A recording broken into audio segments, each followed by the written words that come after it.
Je voudrais commencer par préciser que je mène une vie plutôt sans excès. Donc, je suis certain que ce que j'ai vu et entendu le réveillon du Nouvel An dernier n'était pas le résultat d'une hallucination ou d'une ivresse, mais bien 100% réel.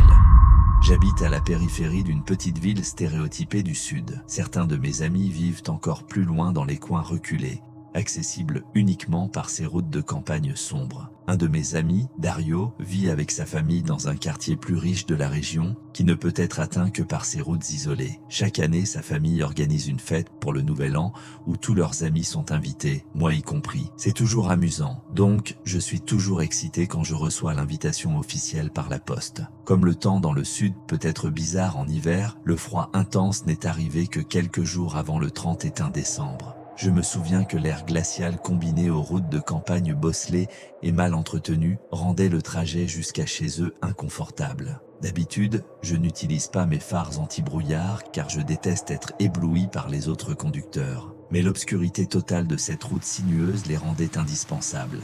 La route étroite était bordée d'arbres denses des deux côtés, rendant la visibilité difficile malgré mes phares. À noter qu'il n'y a aucune autre maison entre l'embranchement de la route et le quartier de Dario, sauf une vieille cabane abandonnée depuis des années. Pourtant, j'avais parfois vu des lumières à l'intérieur en passant. Quelques minutes plus tard, sur une section droite, mes phares ont éclairé quelque chose de blanc parmi les arbres. En m'approchant, j'ai vu que c'était une personne immobile au bord de la route. Une femme, vêtue d'une robe blanche, inadaptée au froid. Elle ne bougeait pas, tournant le dos aux arbres.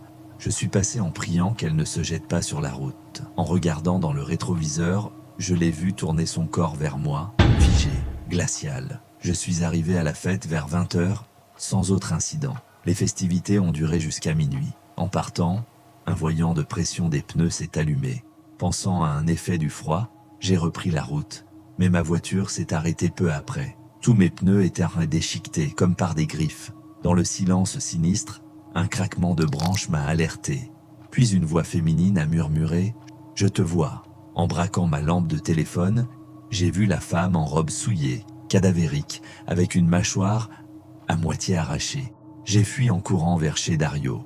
Plus tard, à 3h14, des cailloux ont frappé la fenêtre de la chambre d'amis.